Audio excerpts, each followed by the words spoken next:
আলাইকুম।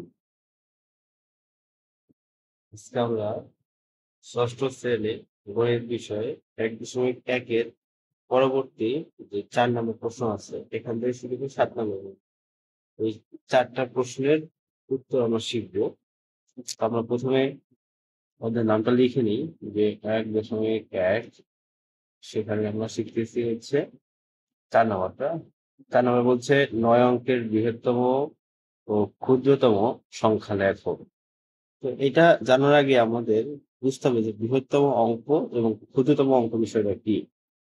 তো আমরা যখন অঙ্ক কতগুলো আছে জানার চেষ্টা করতেছি তখন দেখছি 0, 0, 1, 2, 3, 4, 5, 6, 7, 8, 9 এই কয়েকটা হচ্ছে অঙ্ক আছে। তাহলে সর্বোচ্চ মান বৃহত্তম মান হচ্ছে 9 আর সর্বনিম্ন মান হচ্ছে 0। যদি শুধু 9 লিখি তাহলে বুঝায় কি এক অঙ্ক বিশিষ্ট সংখ্যা সর্বোচ্চ মান কত 9। এভাবে বলছি 9 অঙ্কের বৃহত্তম, তো 9টা যদি 9 বসাই 1, 2, 3, 4, 5, 6, 7, 8, 9 তাহলে আমি প্রত্যেকটা ঘরে স্থানীয় মানে যে এক একক, দশক, শতক, হাজার, অযুত, লক্ষ, নিযুত, কোটি, তারপরে দশক কোটি, এরকম প্রত্যেকটা ঘরে কি সর্বোচ্চ অঙ্ক বসাচ্ছি। তাহলে এটা হচ্ছে আমাদের 9 অঙ্কের বৃহত্তম সংখ্যা। এখন যদি আমরা লিখি যে 9 অঙ্কের ক্ষুদ্রতম সংখ্যা লিখতে যাই তাহলে 9 অঙ্ক যদি হিসাব করি যে ক্ষুদ্রতম, দুঃখিত, 9 অঙ্ক এটা ক্ষুদ্রতম হিসাব করতে গেলে আমরা আগে 8 অঙ্কের বৃহত্তম অঙ্কটা চিন্তা করে দেখি মনে মনে, বা 8 অঙ্কের বৃহত্তম সংখ্যা। সেই ক্ষেত্রে আমরা কি লিখবো যে 9টা 9 লিখবো, 8টা 9 লিখবো, 3, 4, 5, 6, 7, 8 এর সাথে 1 যোগ করি তাহলে কি হবে, পরবর্তী অঙ্কটা চলে আসবে। এটা হবে কি 9 অঙ্কের ক্ষুদ্রতম সংখ্যা। তাহলে কত হবে যে 0, এরকম 3, 4, 5, 6, 7, 8 আর এই যে সবার বামে 1 হচ্ছে কি ক্ষুদ্রতম সংখ্যা। আর এটা হচ্ছে 8 অঙ্কের বৃহত্তম সংখ্যা। এটা হচ্ছে কথা। তাহলে 4 নম্বরটা বুঝতে পারছি যে এটা হচ্ছে 9 অঙ্কের বৃহত্তম সংখ্যা আর এটা হচ্ছে 9 অঙ্কের ক্ষুদ্রতম সংখ্যা। আচ্ছা, আমরা স্ক্রিনটা মুছি।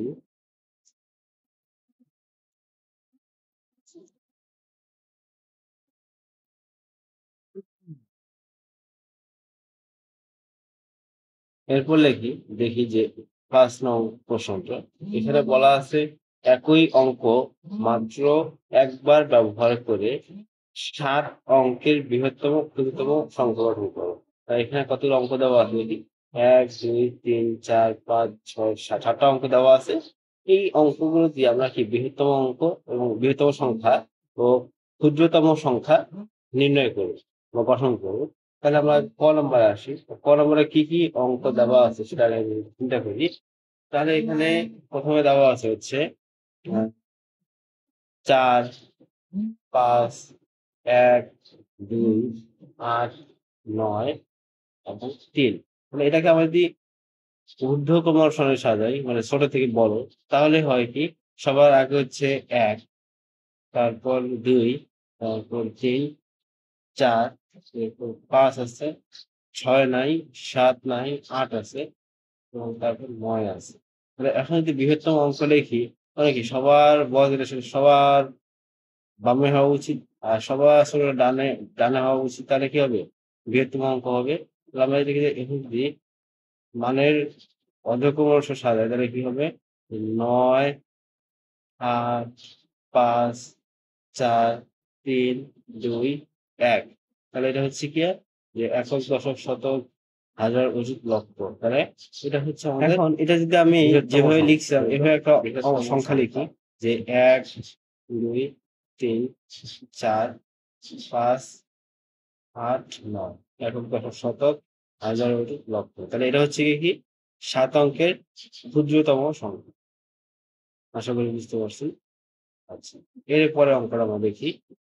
তাহলে এটাকে আর একভাবে লেখা যেতে পারে সেটা হচ্ছে একে আপনি এরো দিতে পারেন যে এটা বড়, তার থেকে এটা বড়, এটা বড়, এরো না, এটাকে বলে এক হচ্ছে দুই থেকে ছোট। One is less than two, two is greater than one, এরকম আর কি। আচ্ছা, এভাবে লিখতে পারি, এভাবে লিখলে হবে, তাহলে কিন্তু বুঝতে দেখি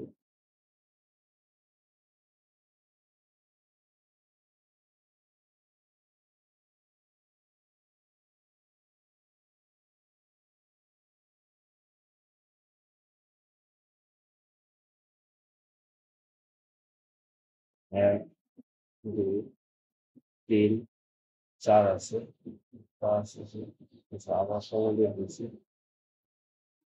তিন হলো চার, পাঁচ, তারপর আট, নয়।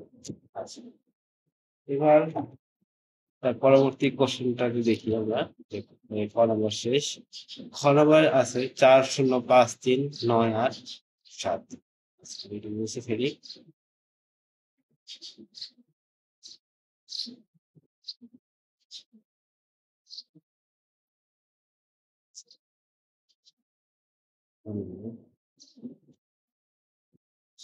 এখানে বলছে 4, 0, 5, 3, 9, 8, 7। তাই যদি আমি মানের অর্ধক্রম বড়টা আগে লিখবো, ছোটগুলো এরপর লিখবো। সমাধান হচ্ছে 9, তারপর হচ্ছে 8, এরপর 7, এরপর 5, তারপর 4, এরপর 3, এরপরে গিয়ে এরপর 0। তাহলে এখানে বৃহত্তম অঙ্ক লিখতে গেলে তাই কি সবার বড় অঙ্কটা সবার ডানে হওয়া উচিত, তাহলে আমি বৃহত্তম অঙ্ক লিখি। বৃহত্তম সংখ্যাটা বাবা বলে বলতেছি, লিখিত বৃহত্তম সংখ্যা, বৃহত্তম সংখ্যাটা হবে 9, 8, 7, 5, 4, 3, 0। এখন 10 শতক, হাজার, ইউনিট, লক্ষ, 98,75,430। আর ক্ষুদ্রতম অঙ্ক যখন লিখতে যাব, তখন আমরা ভাববো কি, যে ছোট থেকে তো বড়টা লিখলেই তো হয়ে যাওয়ার কথা, তাহলে কি হবে, 0, 3, 4, 5, 7, 8, 9। কিন্তু এই শূন্যটা তো কোনো, যদি এখানে বসে তাহলে কি হবে, এখানে 3, 3, 6 অঙ্কের একটা সংখ্যা হয়ে যাবে। তাহলে আমাদের কি করতে হবে, 7 অঙ্কের ক্ষুদ্রতম সংখ্যা বের করতে, যেখানে শূন্য থাকতে হবে। এই জন্য আমরা কি করতে পারি, এই জন্য আমরা এখানে আহ এই শূন্যটা এখানে না বসায় আমরা 3টাকে সামনে আগাই। তাহলে এই শূন্যটাকে এক ঘর ডানে দিই আর 3টাকে বামে দিই।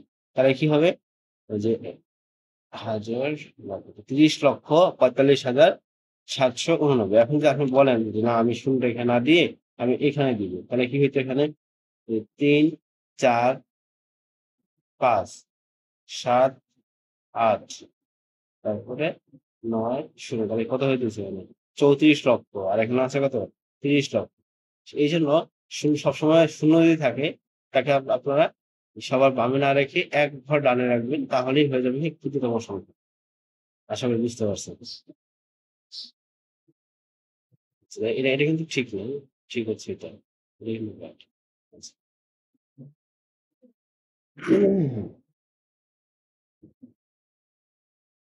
এরপর আমরা শিখবো এরপরে প্রশ্নটা। এরপরে খ নম্বরটা হলো, তখন বলছে 7 অঙ্ক বিশিষ্ট বৃহত্তম ও ক্ষুদ্রতম সংখ্যার প্রথমে 7 এবং শেষে কি আছে, 6 আছে।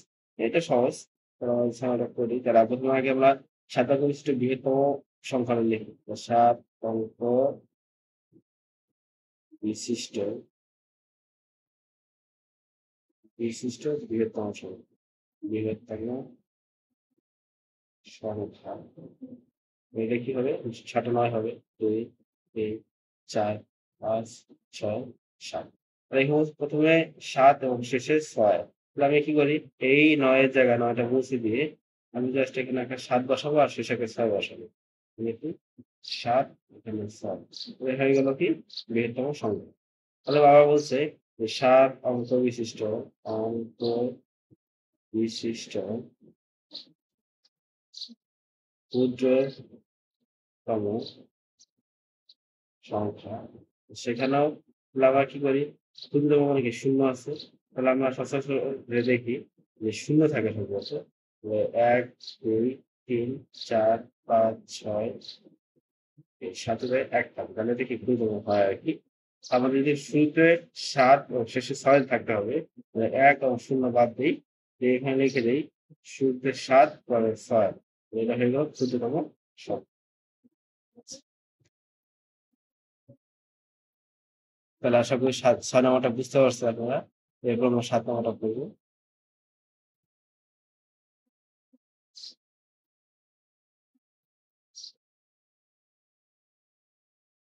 7 নম্বরটাতে কি বলছে? 7 নম্বর বলছে যে 7, 3, 4, 5, 5 এর অঙ্কগুলোকে বিপরীতভাবে সাজালে যে সংখ্যা হয় তা কথায় প্রকাশ করে। আচ্ছা, তাহলে বলা আছে কি যে 7 নম্বরে 4, 3, দুঃখিত, এখানে লেখা আছে 7, 3, ভুল বলছি, 7, 3, 4, 5, 5 এটাকে বিপরীত হিসেবে সাজাতে হবে, বিপরীত সাজাতে হবে, বিপরীত ক্রম, বিপরীত ক্রমে সাজায়। আপনারা খাতাটা ঠিক করে লিখেন, আমি এখানে একটু শর্টকাটে লিখতেছি। কিভাবে যে 5, 5 এইভাবে যাবে আর কি। তাহলে হচ্ছে কি, তাহলে 4, 3, 7, তাহলে এখানে একক, দশক, শতক, হাজার, অযুত। তাহলে এখানে একক, দশক, শতকের উপর একটা কমা, অযুত, হাজার, অযুত, এটা দিয়ে তুমি লিখে হাজারের ঘর। তাহলে এখন লিখতে পারি যে 55,437। এটা কি যে 55,000, 55,400, 437। আশা করি বানানটা ভুল হয় নাই। আচ্ছা, এটা হইলো।